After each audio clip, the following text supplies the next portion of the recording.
Assalamualaikum warahmatullahi wabarakatuh.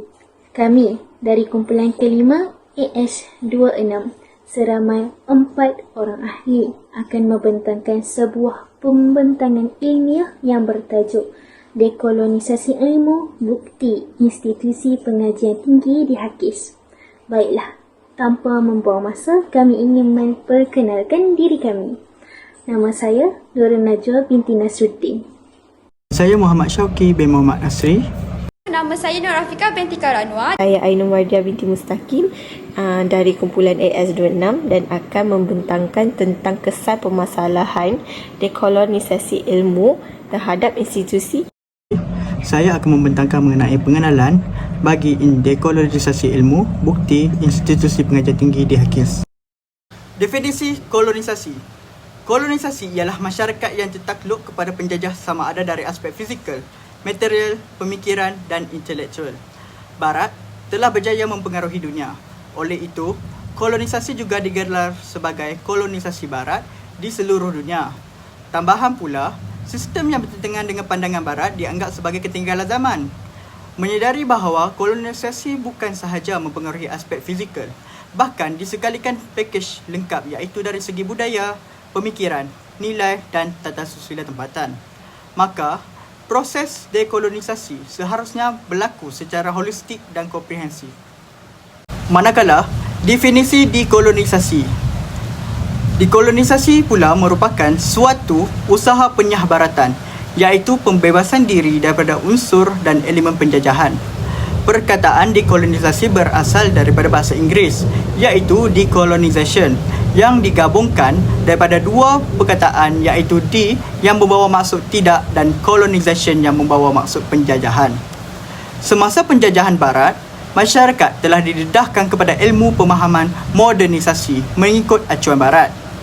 Dekolonisasi juga merupakan usaha untuk membuang pengaruh keilmuan menurut pandangan alam Barat yang menyusup dan meresap masuk dalam kehidupan melalui pintu dan ruang keilmuan. Antara ideologi falsafah Barat yang menjadi lataran keilmuan Barat yang kemudian diserap masuk ke dalam keilmuan tempatan adalah seperti sekularisme, liberalisme, dualisme dan seumpamanya. Untuk slide seterusnya, slide ini akan memfokuskan mengenai definisi kolonisasi ilmu. Kolonisasi ilmu bermaksud proses menjadikan pendidikan itu dikuasai oleh pengaruh-pengaruh tertentu. Contohnya dipengaruhi oleh pemikiran Barat. Kolonisasi ilmu berlaku tahap demi tahap sehingga pengaruh Barat menjadi naratif secara terang-terangan dalam pendidikan. Hal ini dapat diketahui dan disedari melalui kaedah pembelajaran yang memisahkan nilai-nilai keagamaan dan keduniaan.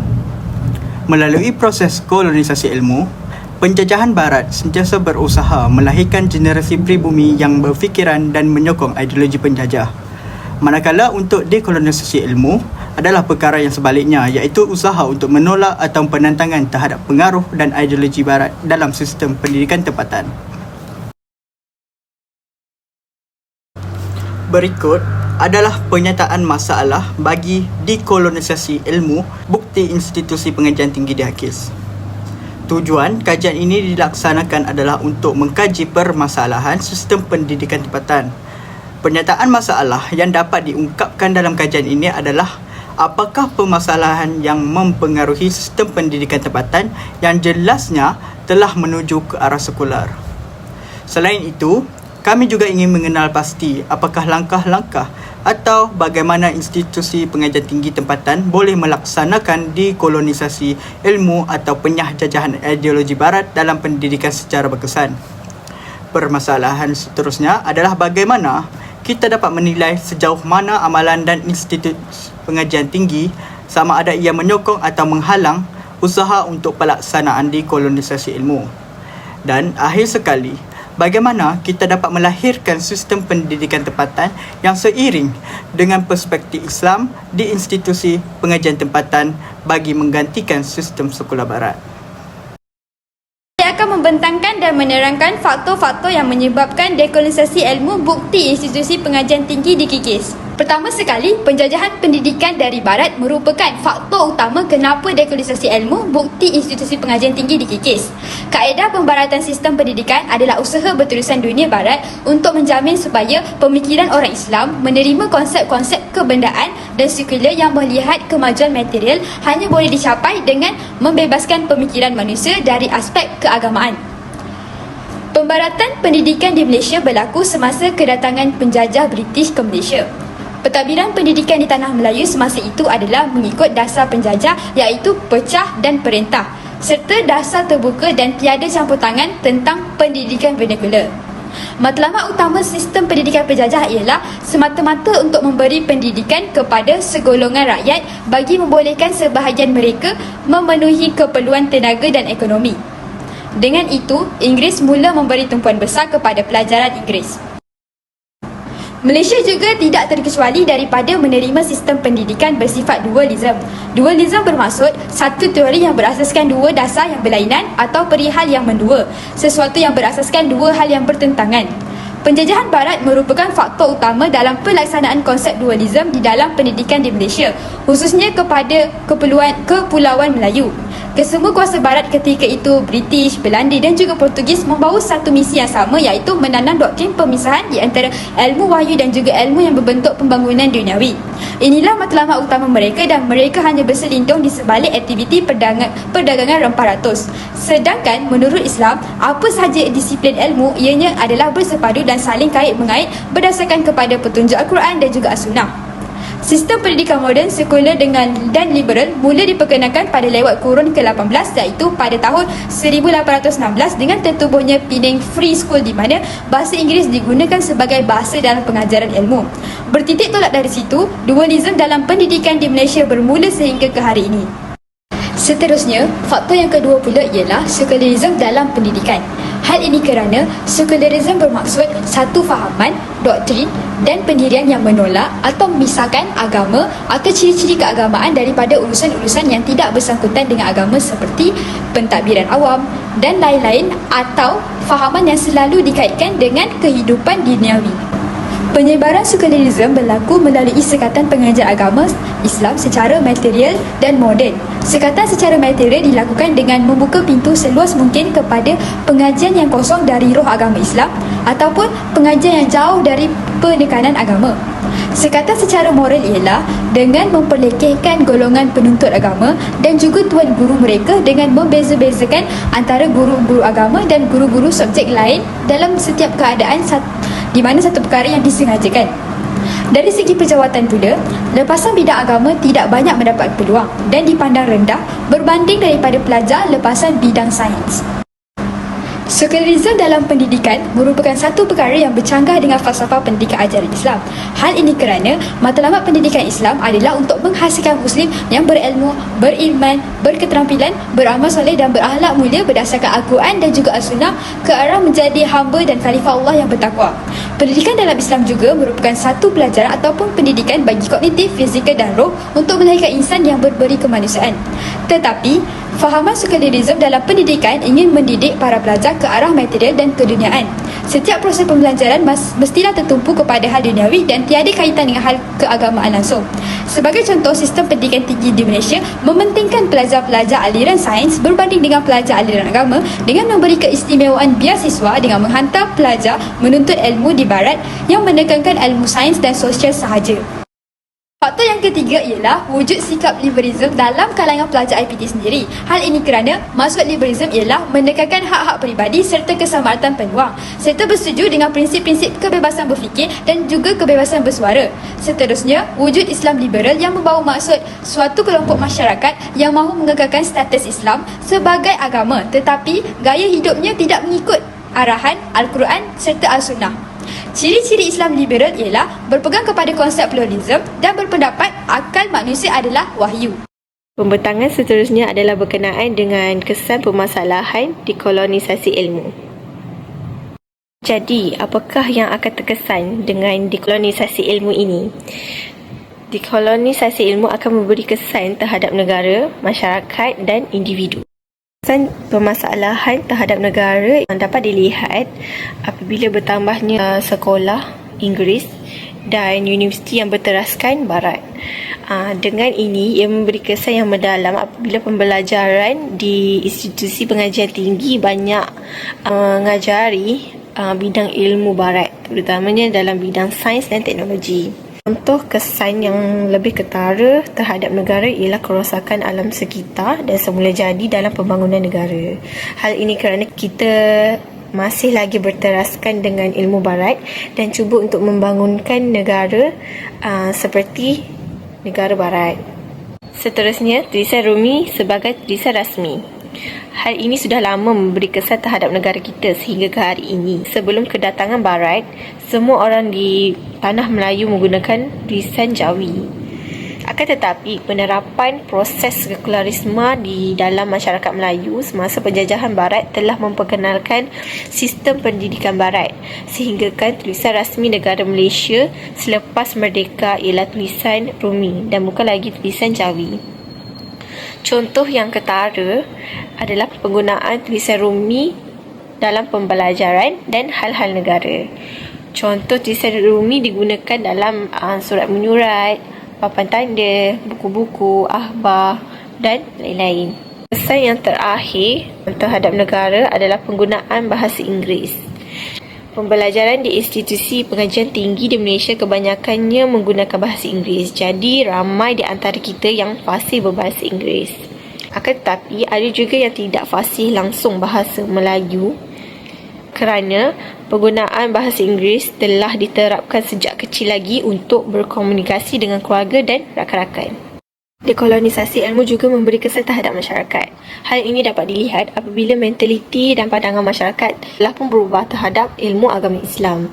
Sebagai contoh, mereka berfikiran bahawa ilmu agama Islam tidak menjamin masa depan dan mereka juga berpendapat bahawa peluang pekerjaan yang ditawarkan majoritinya untuk lepasan bidang lain selain agama Islam. Selain itu, masyarakat juga akan membeza-bezakan antara bidang lain dengan bidang agama Islam. Sebagai contoh dari segi jawatan, ganjaran dan status. Kolonisasi ilmu juga akan memberi kesan terhadap seseorang individu. Dari segi sosial, pencampuran pergaulan antara lelaki dengan perempuan di tempat belajar yang didakwa menjadi kemajuan dan kemodenan, tetapi sebenarnya menjadi punca nafsu manusia. Mereka juga mendakwa bahawa pencampuran itu dapat mendatangkan pemikiran yang luas, akan tetapi sebenarnya menjadi punca tercetusnya masalah sosial yang kronik akibat pencampuran yang tidak dikawal. Untuk contoh, mengikut budaya barat pula dapat dilihat apabila pelajar IPT yang melanjutkan pelajarannya di luar negara, mereka akan dikelilingi dengan budaya barat yang akan memisahkan agama dengan kehidupan harian, yang secara tidak langsung akan menanamkan tabiat atau kelakuan seseorang pelajar mengikut budaya barat. Contohnya, mereka akan mengikuti cara pemakaian orang barat yang tidak menyentuh aurat dan juga kurang lagi peduli tentang halal dan haram makanan atau minuman. Kesan yang terakhir terhadap seseorang individu adalah tidak lagi berminat untuk mempelajari ilmu agama. Contoh yang paling ketara yang dapat dilihat sekarang ialah kebanyakan pelajar IPT kurang lagi membaca kitab Al-Quran atau mendengar tazkirah, sehinggakan mereka lupa dan tidak dapat menjawab soalan yang berkenaan dengan ilmu agama Islam.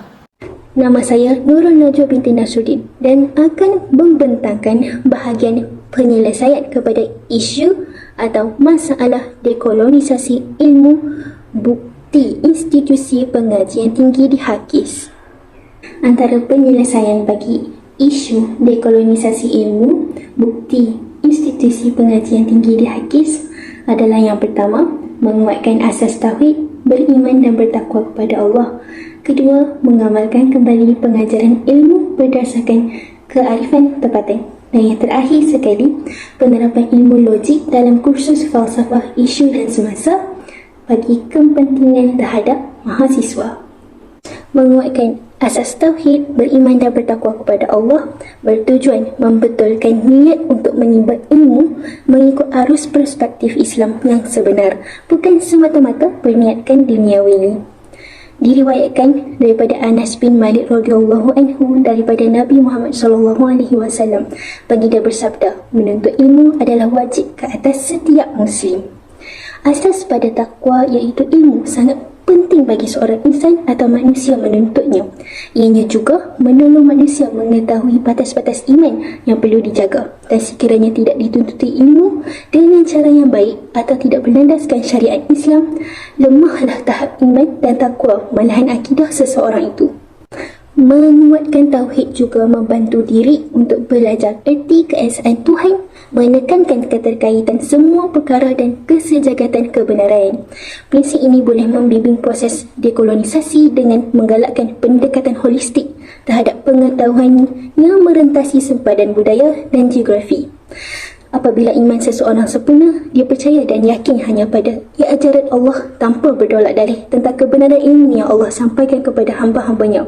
Ia akan berjuang menegakkan agama Allah seperti terkandung dalam Al-Quran. Seorang mukmin yang menjalankan tuntutan iman selaras panduan Islam akan dapat jaminan kemakmuran, ketenteraman, keamanan dan kedamaian daripada Allah, dan dia akan terlepas dari belenggu akidah, amalan dan budaya yang sesat. Contohnya, penuntut ilmu. Baiklah, penyelesaian yang kedua, mengamalkan kembali pengajaran ilmu berdasarkan kearifan tempatan. Apa itu kearifan tempatan? Kearifan tempatan adalah merupakan satu sistem ilmu bagi sesebuah bangsa atau masyarakat secara menyeluruh. Secara lebih lanjut, kita harus menghidupkan kembali ilmu yang sudah pudar dikotori sekular kolonialisme dengan berpegang kembali pada khazanah keilmuan setempat, lebih-lebih lagi dari perspektif Islam. Kita harus kembali berpaut kepada turas Islami, iaitu tradisi keilmuan atau keintelektualan Islam yang bersumberkan Al-Quran dan Hadis. Bagaimana caranya? Yang pertama, pihak universiti boleh bangunkan kursus baharu, cipta kursus baharu yang memberi tumpuan khusus kepada dekolonisasi, pengetahuan orang asli dan sejarah penjajahan serta kesannya terhadap penghasilan ilmu. Contohnya seperti falsafah dan isu semasa. Yang kedua, membangunkan kursus mengenai sejarah falsafah dan sains Islam. Ini akan membantu pelajar memperoleh pemahaman yang lebih mendalam tentang tradisi intelektual Islam yang kaya dan sumbangannya kepada pelbagai bidang ilmu. Menyentuh berkaitan hal ini dengan kursus falsafah dan isu semasa yang diperkenalkan, boleh dikatakan ia sebagai satu usaha yang memberi kesedaran dan kefahaman akan usaha dekolonisasi dan pembentakan ilmu berasaskan kearifan tempatan. Yang ketiga, mengurangkan pengetahuan Eurosentrik. Dan yang keempat, pelbagaikan fakulti dan kaki tangan. Secara keseluruhan, apa yang lebih menarik? Keilmuan berlatar kearifan tempatan menyediakan segunung khazanah yang sangat lumayan untuk dihayati bersama.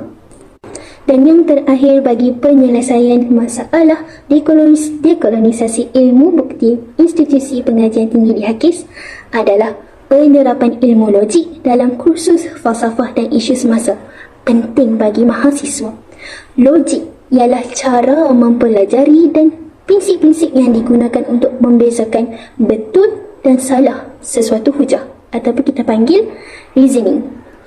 Mengikut kajian Muhammad Rashidi dan Muhammad Fauzi pada tahun 2018, mereka menjelaskan bahawa ilmu logik atau mantik ialah ilmu yang membahaskan kaedah-kaedah untuk berfikir secara tepat, menjelaskan peranan, kedudukan dan hubungan ilmu logik dan ilmu falsafah, serta menjelaskan pelbagai kesalahan dalam berfikir.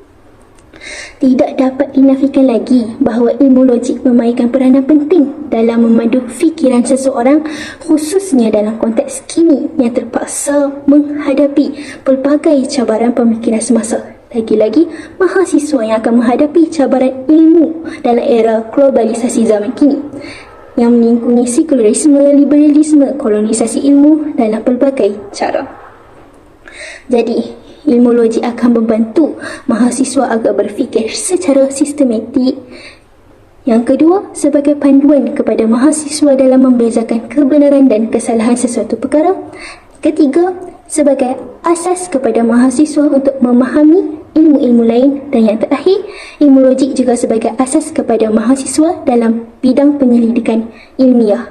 Moga semua mahasiswa yang menerapkan Islam dalam kehidupan mereka dan kebenaran dalam kehidupan mereka dapat meluaskan dan membuka serta mendorong ilmu ke arah jalan yang benar. Terima kasih kerana mendengar perbincangan ilmiah kami berempat. Semoga Allah memberkati dan melindungi serta meridai kehidupan kita semua. Assalamualaikum dan terima kasih.